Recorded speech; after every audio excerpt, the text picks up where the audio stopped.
Hey, welcome everybody to Talking Niagara this morning.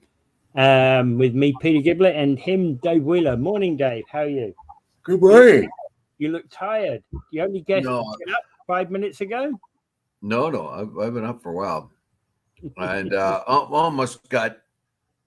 God, I went like I got a cup of coffee. I went out to my back patio there, and looked around. No skunks sat down. As soon as I sat down, one showed up. Jeez, it's a different one. I thought I knew the two skunks that were here. This is a third one. Oh my God, you could tell by the colorings, their stripes and that. Yeah. Oh, I said three of them. That We used to have one roamed in my this. backyard. We used to have one in this neighborhood that was kind of mainly white. Yeah, you have all kinds of them. Last year, last year there was two of them. One was a beautiful skunk. It was like these are little guys, but last year there was one really big one, and it was oh wow, it was really nice fur on it and coloring. But then there was another one that looked like it mated with an alley cat, or was the result of a skunk and an alley cat mating. It looked oh wow, what a rough looking skunk that guy was. He had a thin Okay. little tail, and he had little blotches of white on him. They're normally quite thick tails. And that, Yeah, this, almost all of them do. This guy didn't, though. yeah, we had one for several years in our neighborhood that was, white instead of black and had two black stripes instead of white stripes. Yeah, they come in different varieties, Yeah, but yeah, mostly, yeah. well, whatever variety they come in, I don't like them. And and as I said, I gotta if it's anywhere like I said, like one day, it was a couple of weeks ago. It was a Saturday morning, and it was about 8 o'clock. So I made a cup of coffee and I went to sit out in the back there. And just before I opened I'm glad I kind of for some reason looked down.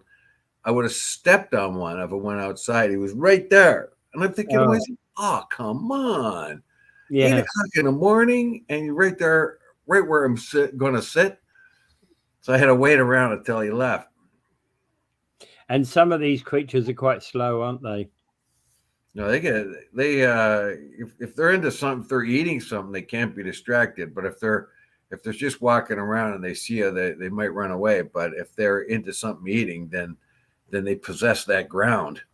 Yeah, Because yeah, they dig out a grub out of the garden or the lawn. yeah. Okay, this might have been predicted, but in fact, I'm pretty sure we did say that we'll be talking about this one again. The region rescinded its ban upon signs in the council chamber because of a constitutional challenge. Basically, the Canadian Constitutional Foundation has threatened constitutional challenge over Niagara Regional Council's decision to ban signs, flags, and props from council meetings. And I knew this was inevitable. Yes, I understand the need. There's got to be decorum in the meeting. But also people have got a right to protest. They have a right to express themselves. Apparently, it's a constitutional right. It is. Whereas the Parliament is a sovereign place, so they can make rules there that are different because it's a sovereign governing area. And evidently, according to the article, that even wearing a poppy has to have unanimous consent among the in the Parliament. Any kind of expression like that.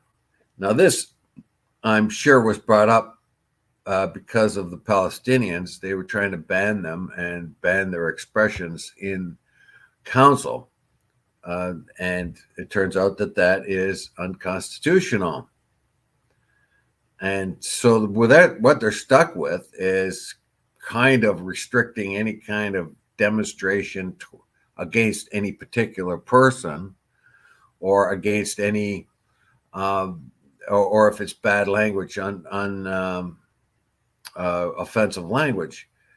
But you cannot determine whether a sign is offensive or not. For instance, if the Palestinians went in there with their signs, you can't say that that's offensive because you cannot limit what one person thinks of as offensive and another isn't. Yeah. Now, I think the problem they find out is they may have Israeli people carrying Israeli flags and those carrying Palestinians, and they might get into it in the gallery, or they might try to outshout each other or something like that. That's a security problem, though. And I understand that. Hey, there's a discussion that could be had about whether the council needs to beef up security, or the question is a question about safety for the council members, council visitors, in such a condition where two opposing parties are displaying flags at one another. Again, it's not a problem so long as those parties respect each other. Yes, you could. I don't know. There was a time when any LGBTQ stuff would have been thought to be offensive, and it probably is offensive to many still in the council chamber to have LGBTQ type of flags demonstrations in there. If it's a neo-Nazi group in there, that certainly would be offensive to almost anybody, but they still have the right to express their political opinions.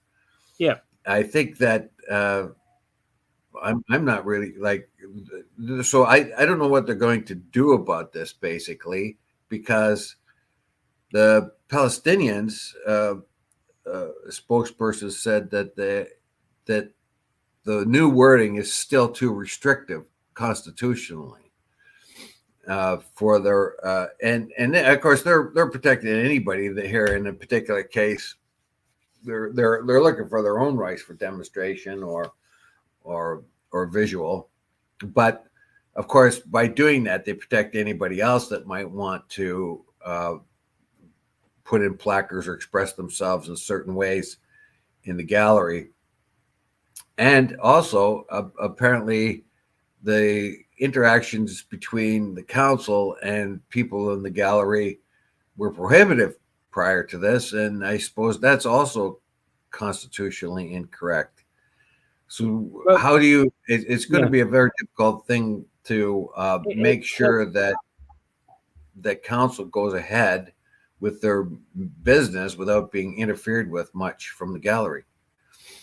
And most of the time, I would say that probably most council meetings are innocuous.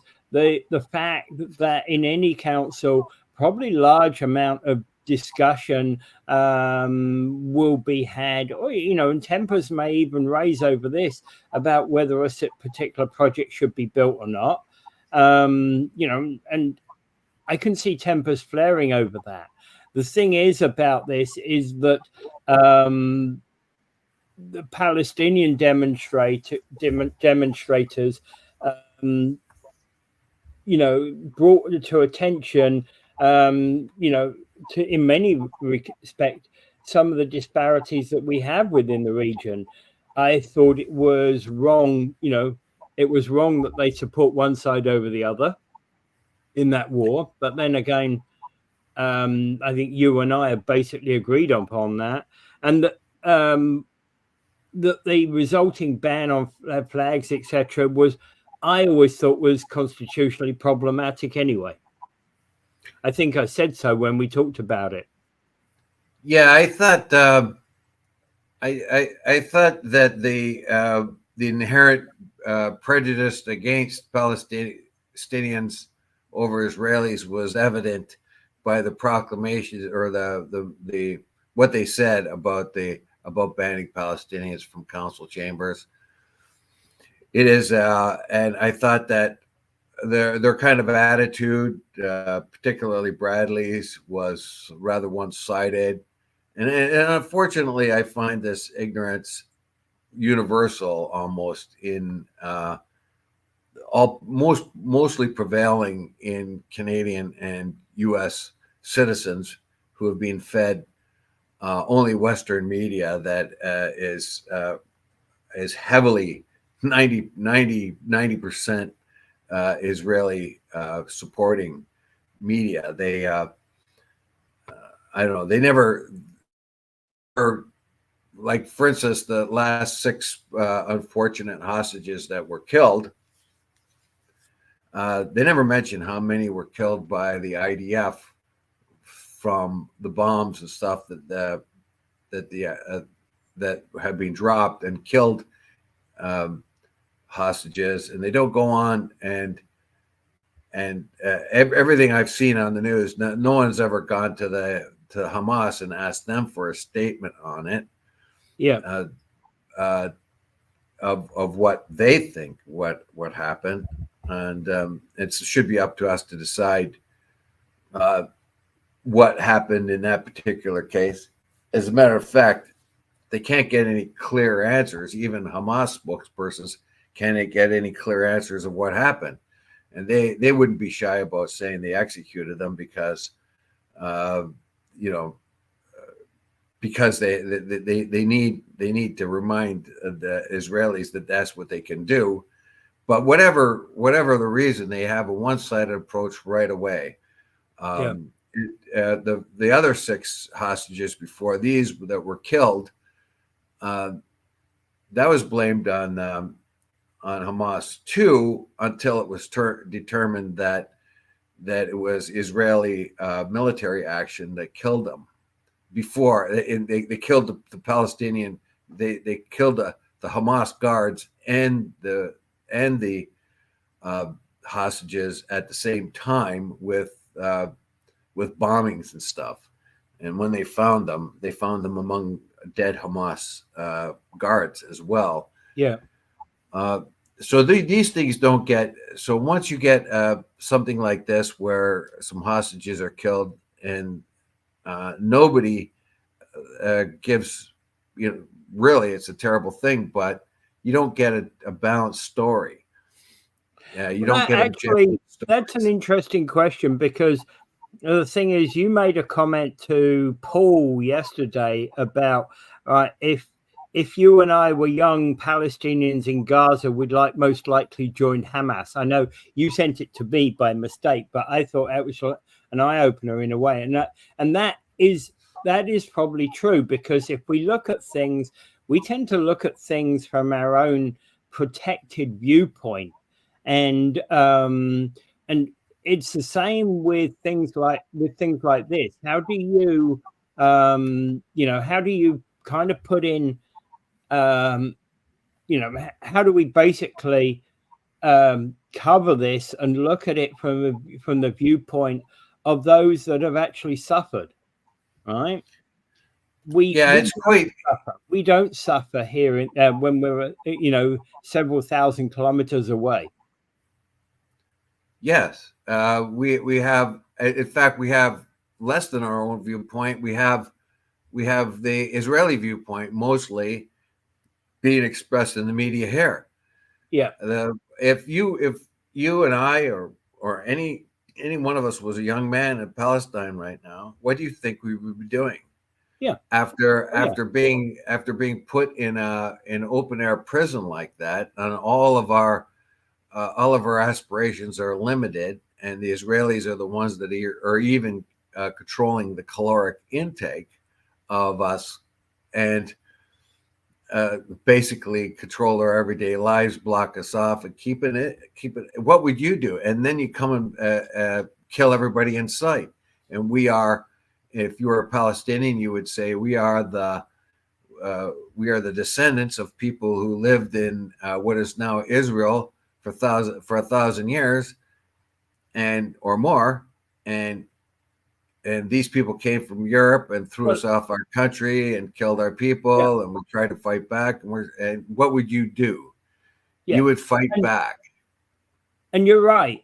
And you're right, because if you were to look at it from the viewpoint of local residents that were in Palestine before many Israelis came at the end of Second World War, or actually the turn of the 20th century, when the larger numbers were coming to what was then Palestine. Yeah, it's easy. You're right, because in fact, there's actually a lot of that kind of thing that we would have to consider. Yeah, so that viewpoint is rarely put out there. When Israeli when Jewish terrorists were attacking the British and Arabs in the 1940s in what was then Palestine. They were terrorists, and like I said before, Mahatma Begin, who became that's where the sort of phrase "one man's terrorist is another man's freedom fighter."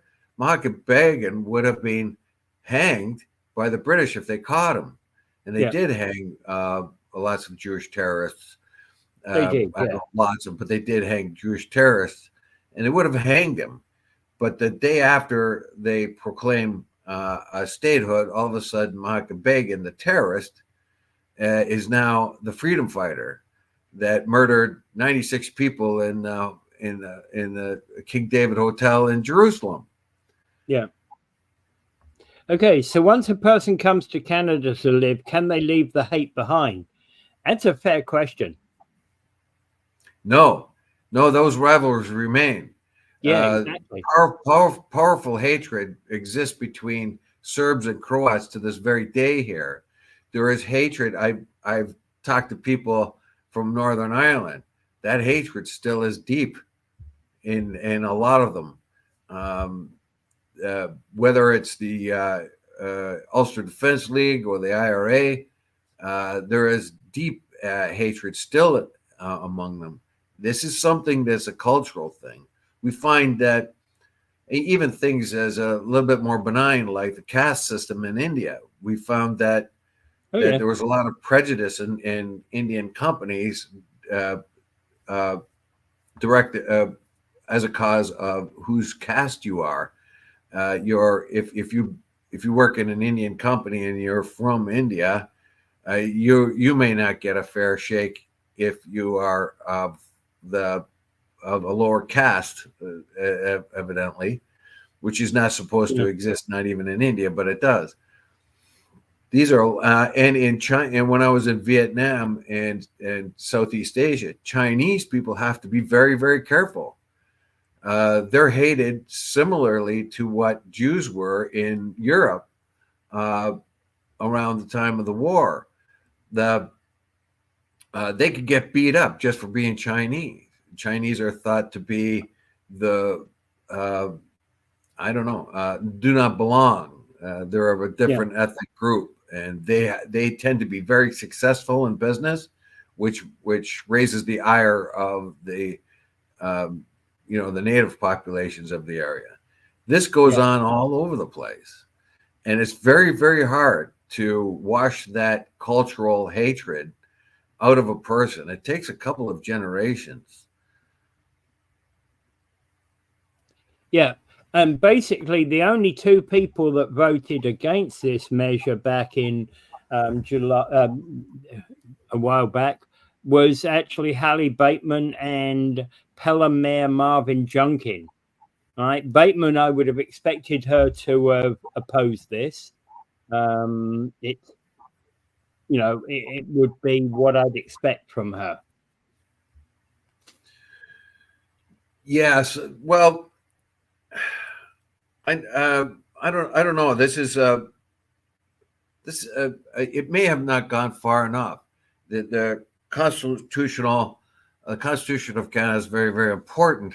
They're going to have to find some middle ground where people are allowed in, and we have found that. And I suppose it's not just the Palestinians, but it became very, very evident when Palestinians tried to demonstrate or make their points clear, and they were banned from doing that by Bradley, who himself, by his statements, was very, very heavily influenced by the Israeli leaning press. You could tell that by his statements. So that there's an education thing that's going to have to happen too. There, Yeah. whatever. But the Constitution protects the right of of displaying things that are not directly offensive with bad language or directed at a single person. And otherwise, you could go in there and try with Palestinian flags or Israeli flags or I don't know, with Russian flags if you wanted. Right now. So Well, there's been I don't know. many. You're the legal eagle here. What do you think the ramifications? How do you think they can come with a? They have changed the wording of the ban to allow some sorts of demonstration. Have they gone far enough? Well, that time will tell. And basically, the bylaw says that members of the public may not applaud, heckle, or make audible demonstrations of support or opposition, engage in conversation, or display any other behavior which is considered to be disruptive, inconsiderate, disrespectful, or intimidating to others. Now, essentially, I read that as you can't say a damn thing in the house, otherwise you're going to be tossed.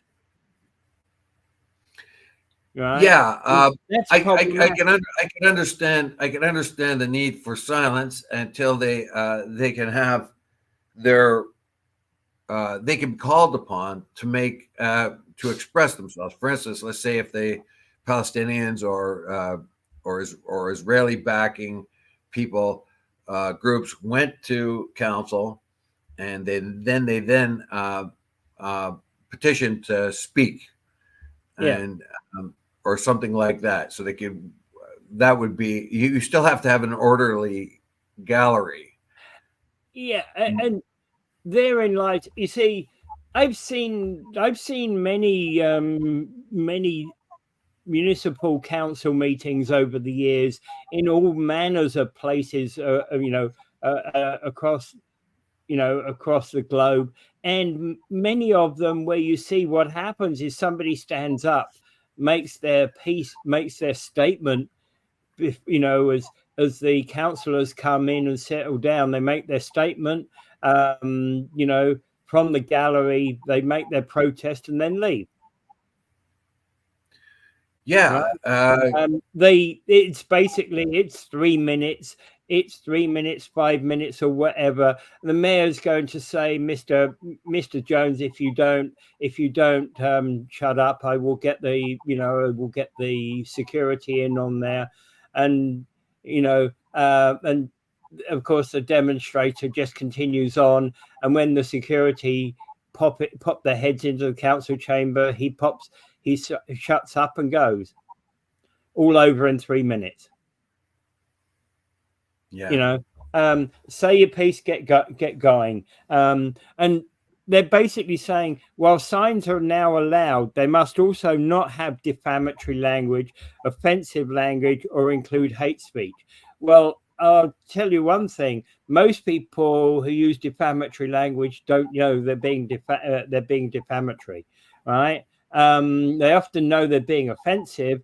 I don't know, the question about whether something includes hate speech, that's a fine line.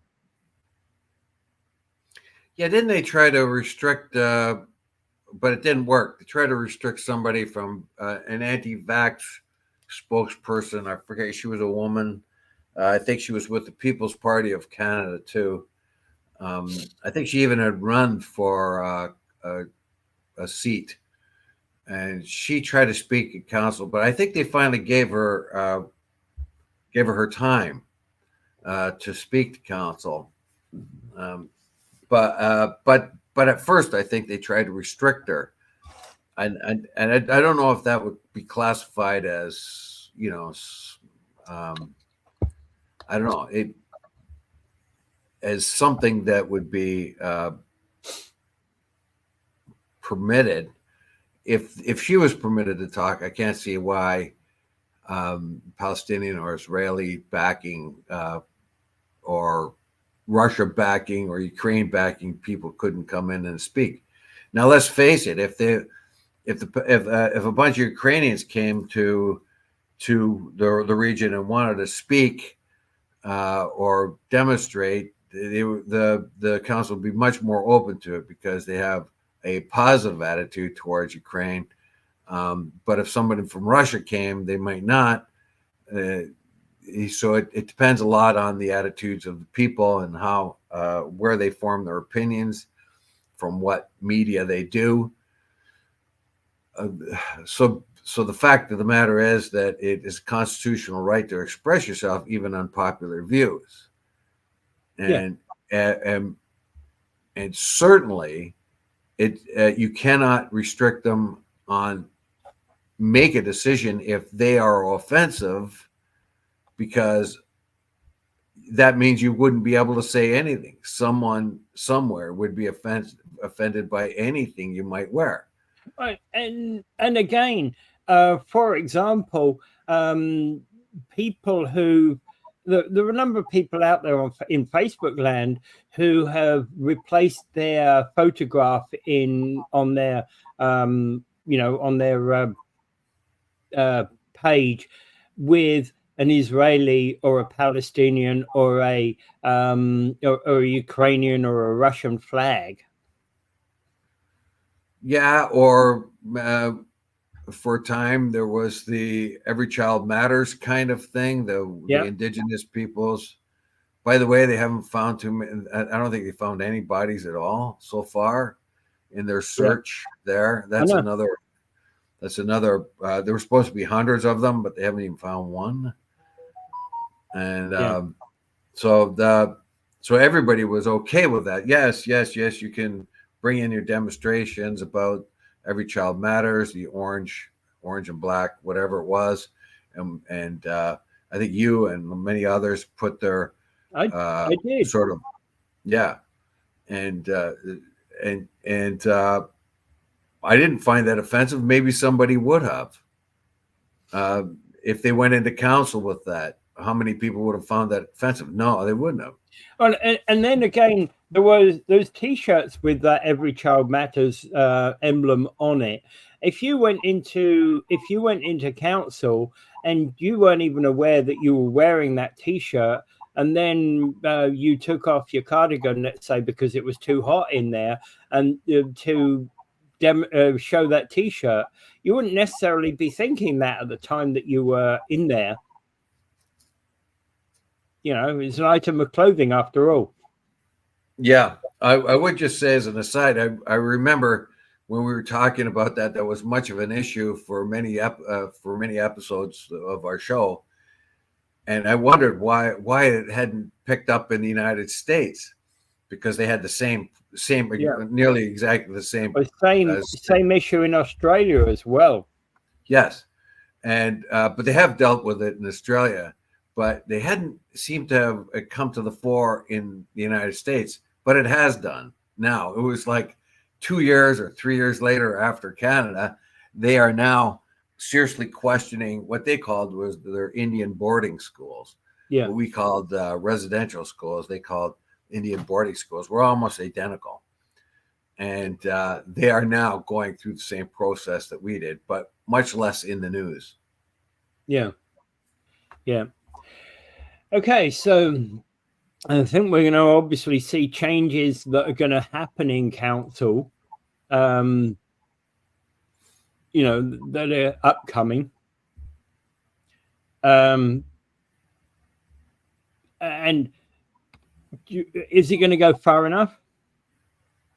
Are we going to get a balanced policy? I think at the end of the day, I think practically we need a balanced policy. Well, they're going to have to take advice from some sort of constitutional lawyer, or maybe a couple of them, to get a balanced view from two different one. But what they want to do is be able to remove the challenges and to comply with the law. You have to comply with the Constitution. Right then, when Bradley and Bradley and some of the other councillors restricted the Palestinians from coming in and using their placards. They were in conflict with the law. They were denying citizens their constitutional right. So now they have to face that, and I'm not so sure. And remember, our own particular culture weighs in on this. What the counselors may be okay with Ukrainians coming in, but not okay with Russians coming in. You see what I mean? Yeah. So they would view Ukrainians in a positive light, but not the Russians in a positive light in this particular war thing. So they wouldn't probably know what to do with Serbians and Croatians if they came in and started to demonstrate one or the other, if that flared up again.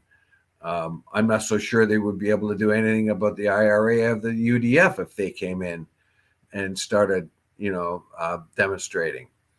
The fact of the matter is, we have our own cultural prejudices that will affect the counselors, just like they did in let's say in Jim Crow times in the U.S., where Black people may have been restricted from city council, and their protests may not have been taken seriously, even though they may have been protected by the Constitution. So those are things too that have to be measured in all of this. Niagara Falls councillor Joyce Morocco has basically said that she authored the amendment after taking time to reflect on the ban as well as the public interest on the topic. And she appreciates the council considered this matter at some length at our last meeting due to challenges posed by inappropriate signage in the gallery. All right. I'm mindful that our shared goals to ensure that this is a forum where we can effectively deal with important business of the region, and that a place that exhibits our shared values for transparency, respect and inclusivity. I think the proposed wording will allow us to achieve both goals. We'll see. That wording will now have to be dissected by a constitutional lawyer, and if it's good or not, we'll find out. And then there may be challenges coming up, so they have to walk. I think therein lies the problem about jumping to conclusions immediately and not approaching somebody. Not approaching legal counsel in this regard. Yeah, because when they restricted the Palestinians, the community Palestinians, the ones in our community, from expressing themselves in council, I didn't like that. I thought, and particularly the comments by Bradley and them. You could tell there was a prejudice against them, or at least I felt there was. And I thought to myself, aren't they allowed to do that? I mean, I just thought it was wrong that they were not permitted. That was the decision of council to restrict their ability to protest or make meaningful comments or express their opinions of what's happening in Gaza right now and the West Bank. But of course, I just thought, well, I don't know, they have some kind of rules or something about this. And it turns out that that the Palestinians were right, and the council was wrong. And they are, and other people who have prior to that tried to demonstrate or bring into the gallery signs of one kind or another.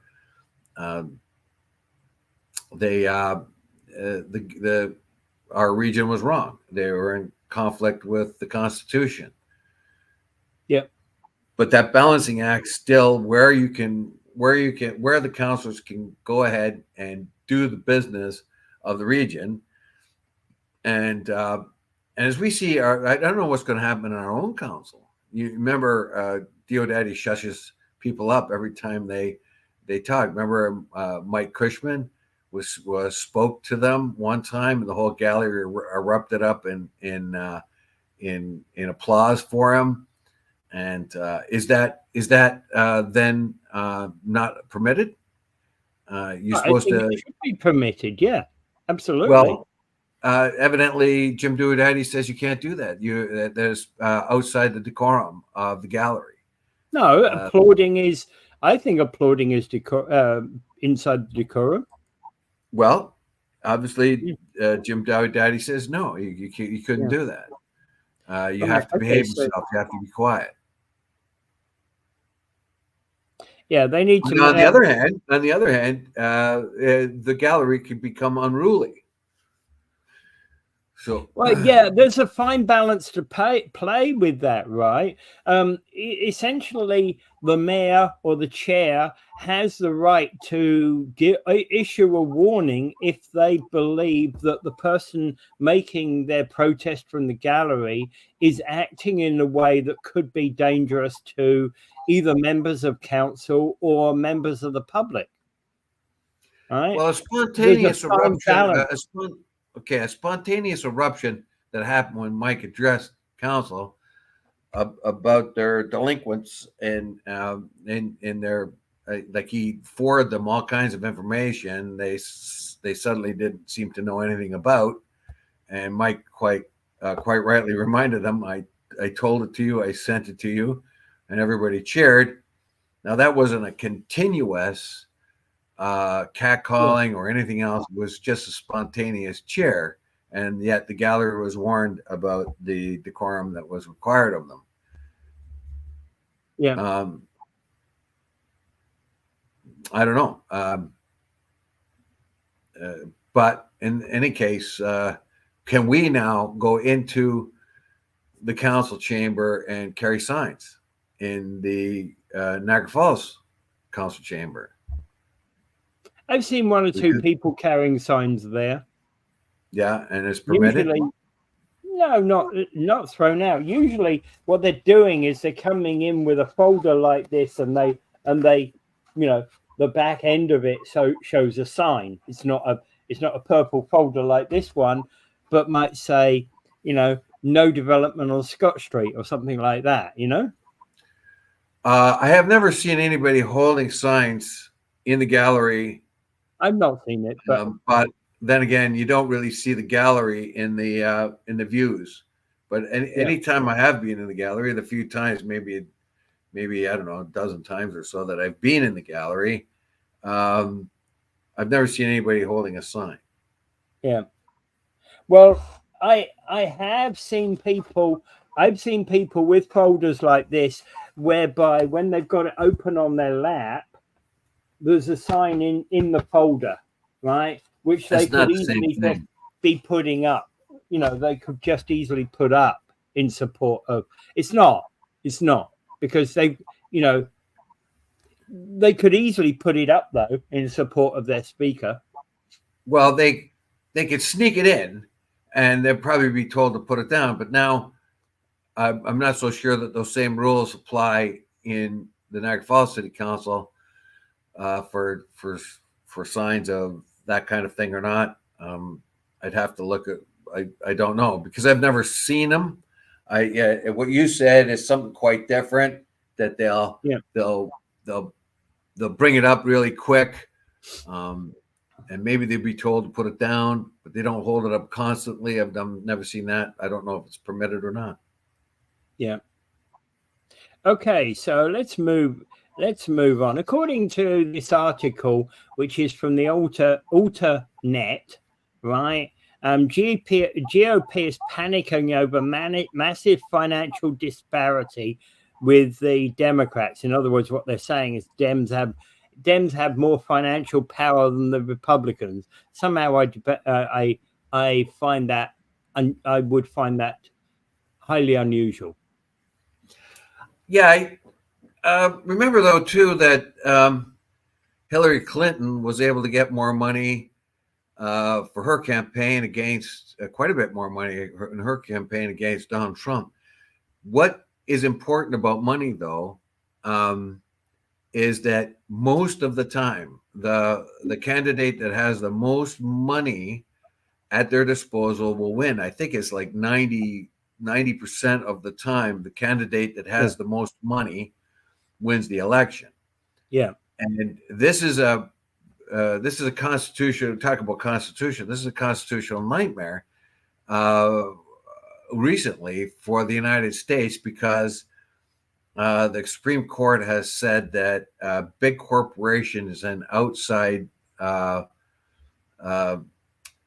donors can donate unlimited amounts of money, which, depending on who they back, will give them a tremendous advantage. So money is very, very important. And right now, the Democrats, if we are to believe the news, and I don't think they're lying, that the Dems are bringing in huge amounts of money. When Kamala Harris took over for Biden, huge amounts of money started coming into the campaign. Now, Biden had already had some that switched over to Kamala Harris, but she also got a whole lot of money suddenly. Now, this is for a couple of different reasons. Apparently, the campaign supporters for the Democrats stop supporting Biden, stop sending money towards him after the debate. I think so. So once the debate happened, the money dried up, and the demands from those people, those campaigners who were donating huge amounts of money, had to be addressed. They weren't going to have enough money to fight the campaign if Biden stayed in. So Nancy Pelosi and others behind the door says, "Okay, Joe, you got to go." And reluctantly, he did. Essentially, that's exactly what happened. Up until that point, there was a point at which, Joe Biden's support was waning so much that even any other person bringing in $10 was going to be more than Joe Biden was bringing into the campaign. And the point being is, when Harris went out, and I think in the first 24 to 48 hours, she got somewhere near $100 million. That's a lot of money. And she got it from people who were, not necessarily rich donors, although she got quite a few rich donors as well. Well, she's got super PACs backing her. Trump's got super PACs backing him. The problem with super PACs, of course, is it gives those super PACs a lot of power over whoever becomes president. Yeah, they owe favors enormously, because no candidate can be elected unless they have massive amounts of money. Bernie Sanders proved that you didn't necessarily have to have a super PAC. Most of his the average amount of his single donations were $27, and he was doing quite fine. But normally speaking, you need super PACs, and then later on you need to pay them back, because they expect it. Like Big Oil is backing Trump. Big Oil and fossil fuels are backing Trump. They're super PACs. Do you think they're going to stay silent? Well, you promised this, and we want that to come forward, right? We put out the money. Adelson,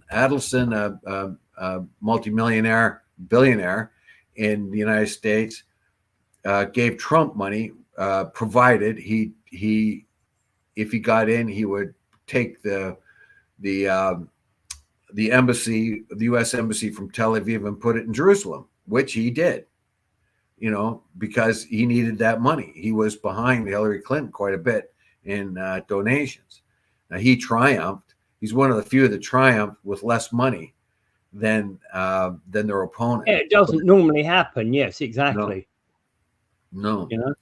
So right now they're saying, according to this article, and I don't know how accurate it is, that the GOP are quite frightened. Not so much for the president. I think he's probably fine. He's going he's got super PACs with Elon Musk and others, huge amounts of donations. And the other day I was watching a news thing, and it talked about individuals who gave gave money. Like one guy gave $50 million to the Republicans, and another guy gave $20 million to the Democrats. And you always hear the same names. And some of them no one knows about, not like George Soros, who was zeroed in on by the right of center types who believe that George wants the world to become a communist nation. Anyway, so those are the things that are out there. But these big, huge super PACs are the things that are going to limit the abilities of anyone. You could really, you like that. That's one of the big complaints about APAC, is no other lobby that represents a country can help direct funds towards, or even provide funds for a candidate, but they can, because they are American citizens who work on behalf of Israel. You can't find that. You can't find Canadians, U.S. citizens that are also Canadian doing the same thing, or Saudi Arabia or anything else. It won't work, but it does for this particular case. Anyway, there's this particular article claims that the GOP's representation in Congress and in Senate will be compromised by the fact that they can't get enough money for their candidates. Yeah, I mean, in fact, actually, Harris is announcing the biggest single ad buy in the history of American politics. This is another issue that is being talked about. Yes, and I don't know, money's going to count in a big way, but remember, Joe Biden had a lot of money his way, and the poll says he's going to win by quite a comfortable margin, but he didn't. He just squeaked through. Yeah. So the money thing is very, very important. On how many ads, and that's the biggest thing. How many ads you're going to put out there, because those are the ads are the things that reach the people. Yeah. What you want to do is direct your ads to those people who are undecided, or the independents. You know that your core group is going to vote for you, and the other core group is going to vote for them. So what you want is those undecided people and the independents. You have to appeal to them somehow, and that of course takes everybody amount of advertising dollars. Yeah, and of course everybody, including you and I, who's talking about this, is already aware of all the issues involved in it and have their own opinions about it. It's not those people that you're trying to convince. It's the masses that haven't made their mind up right now. Exactly. So it's I don't know if that's so true that the GOP is lagging that much, because you see all kinds of rubbish. I'm always intrigued. I'm always intrigued when I see words like, when I see a headline that says GOP is panicking. Panicking is a tough word to use. And hey, really? Press. I take it that's why I said this came from Alternet, right? And I think that they are, they're clearly supporting Harris in this particular campaign. Panicking is not a word that I would necessarily use, because rarely in political circles does anybody panic. No, I don't think so. All they do is say, look, our donations are down. We're just going to have to drum some more up and appeal to them. But they don't run out and say, please, please, please give me more, like that. No, they just say, okay, how come we're not, we should be bringing in more donations. How can we fix that? And how can we appeal to our voters to donate some more? Yeah. I don't think the GOP will have any problem getting donations for their candidates. The ones they like won't need as much. For instance, an incumbent that's well liked in this district, a guy like Thomas Massey, for instance, I think he won like 76% of the vote or something like that, despite the fact that AIPAC was attacking him. Yeah, and and he still did because he's well known and well liked in his district. However, those people are new, going to have to outlay a lot of coin, and you're going to have to get backing somehow. And the organization, and of course, again, the biggest problem is how much influence do the big campaign contributors going to get out of it. Trump himself claimed that he did. He used a system when he was accused of using it for a tax write-off or whatever. He said he used the system. That's what the system is there. If I give money, he said I gave money to both parties because if I need a favor, I can call it in. That's how it works. Yeah. And and the more money you contribute, the bigger favor you can call in.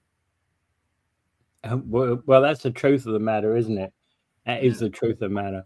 All right, moving back locally again. So the new school year is underway, and the ban on cell phones and the new cell phone and vaping rules are in place. Okay, why haven't these been around forever? And like, vaping is smoking. Let's ban it altogether in school. Yeah, it's going to be hard to do that. I know. You know, you're going to say, "Hey, vaping out behind the the bike shed is always going to happen, right? We know that." Is it against their constitutional right? Look, kids are going to do it anyway. Yes, to put a blanket ban on vaping, and you can do that. Number one, because the kids are underage.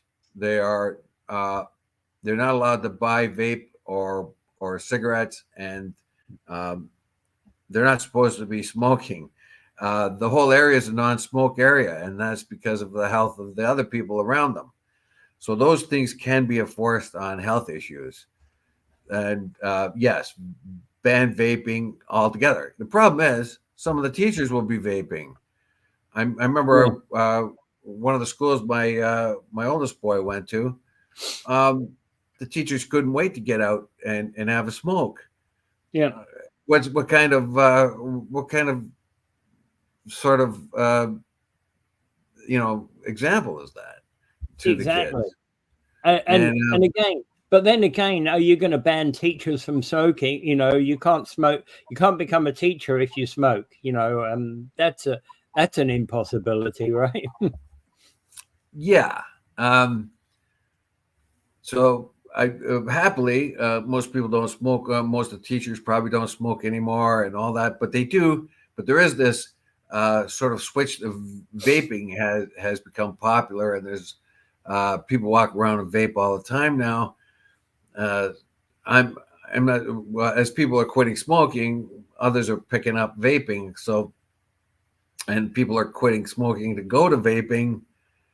I don't think it's. I think it's very, very hard for them to limit it, but to make the rules, absolutely no vaping. I don't know what kind of consequence it would be, though, for a student that's caught vaping. And the cell phone ban is even more important because Ford came in and his education minister, Lecce at the time, said that, we got to stop the cell phone use in classrooms.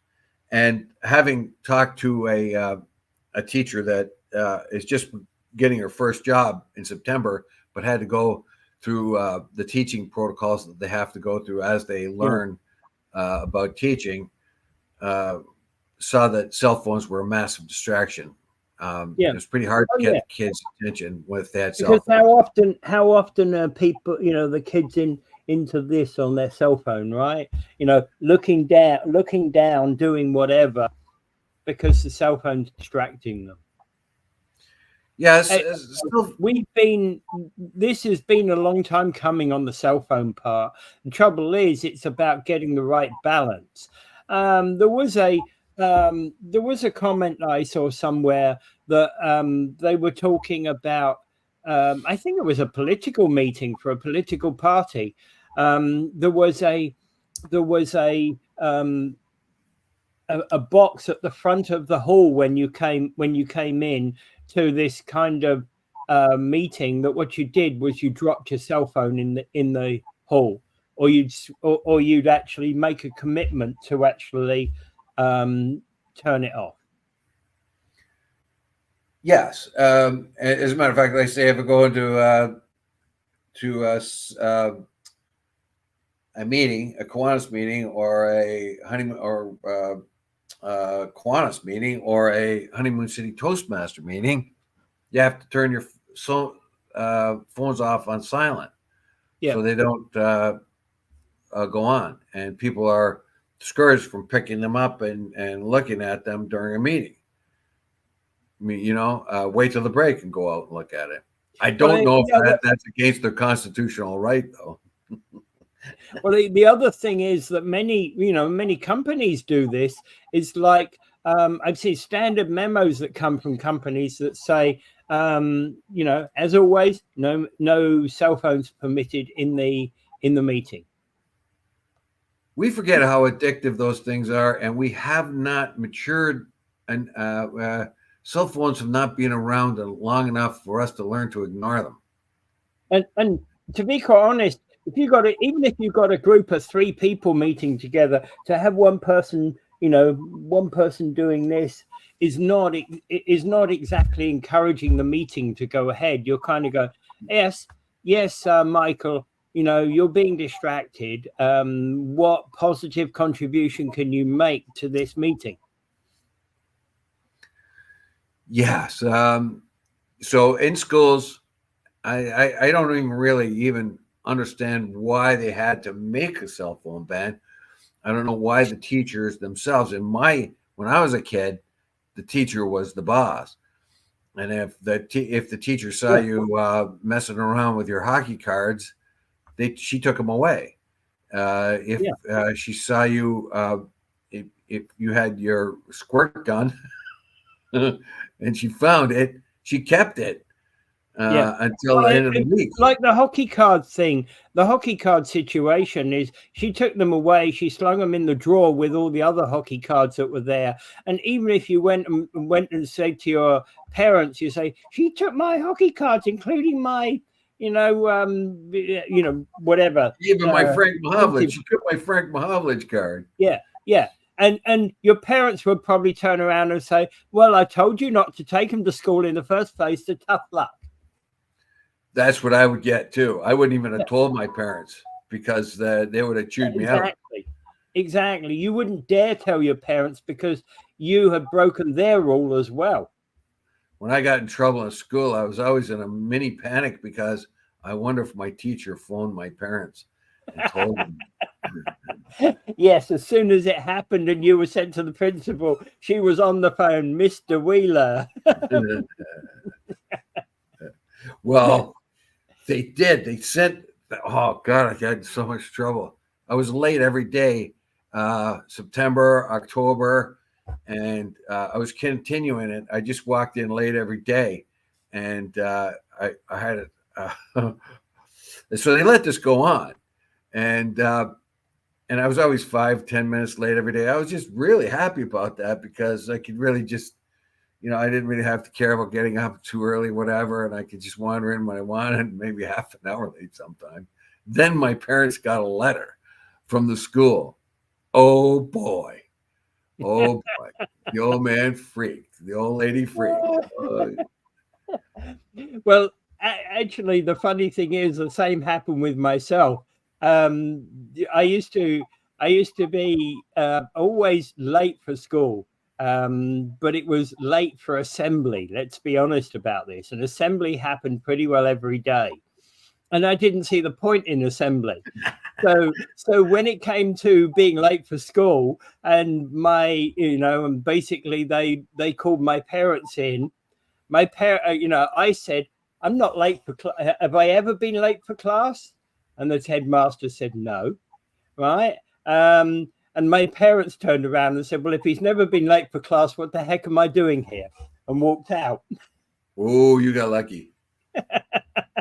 I would have got brained anyway, like well, or at least symbolically brained. Well, the point being is when you got the first 20 minutes of school being, attendance, and then, attendance, school, what do you call it? School assembly, and then attendance. And school assembly is half prayers, and we're not religious.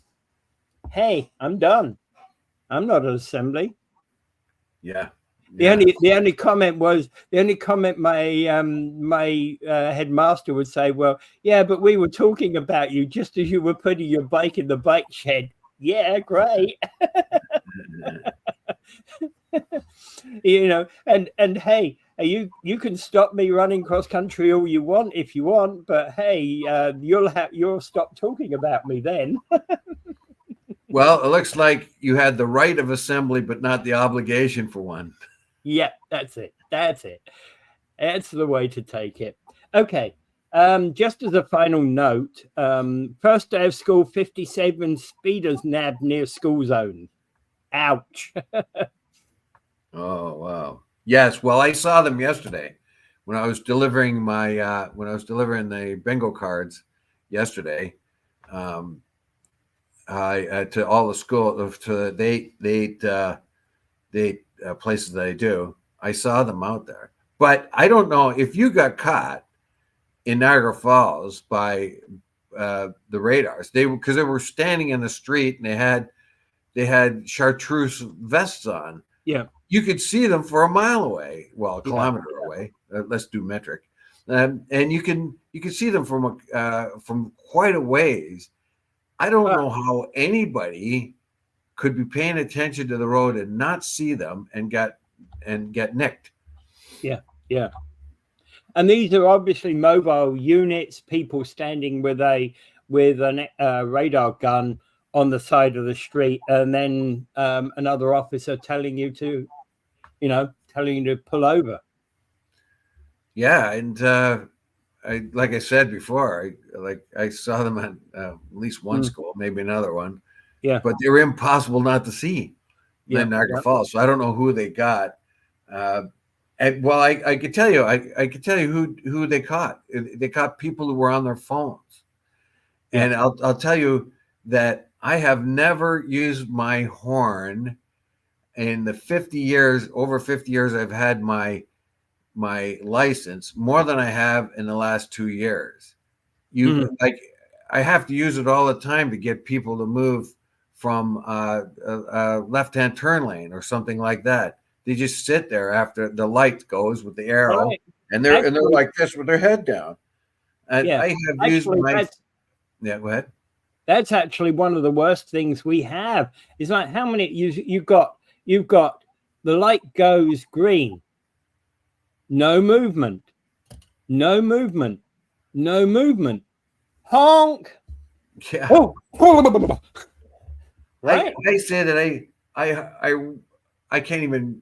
I hardly ever remember hitting my horn unless it's a dog or something's in the middle of the street for 50 years. In the last couple of years, I use it every day.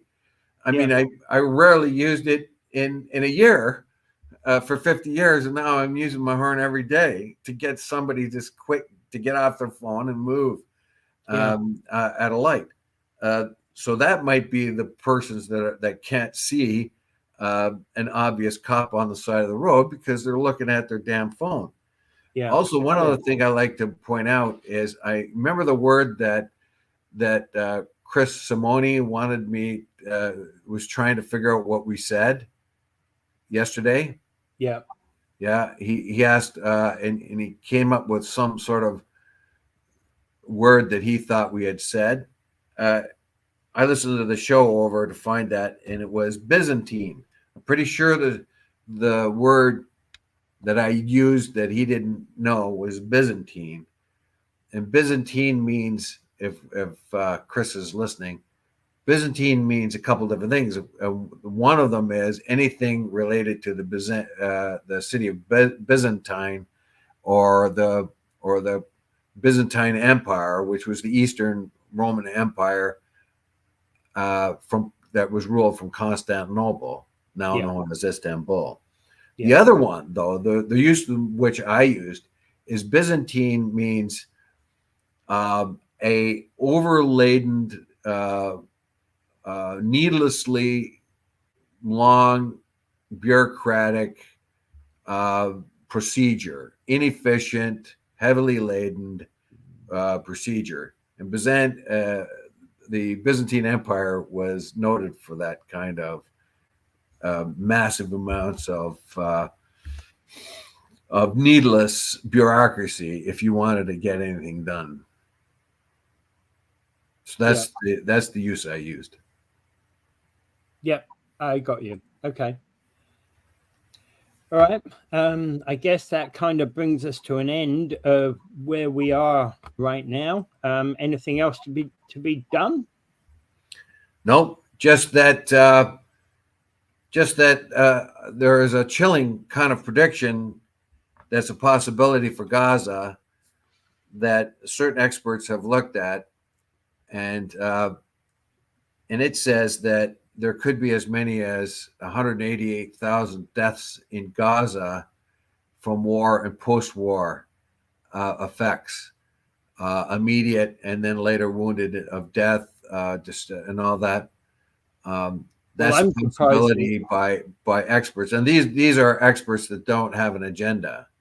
Yeah. Other experts say that because that it will probably be much less than that because of modern abilities to get medicine in. They're sort of like they already taken care of the polio thing, but it could be a real nightmare. And the faster that thing ends, and I'm going to sound like a parrot, stop that war, get a ceasefire done. Yeah, it's horrific, and it is a dark mark on Western civilization that they allow this to happen. Yeah. Okay. All right. And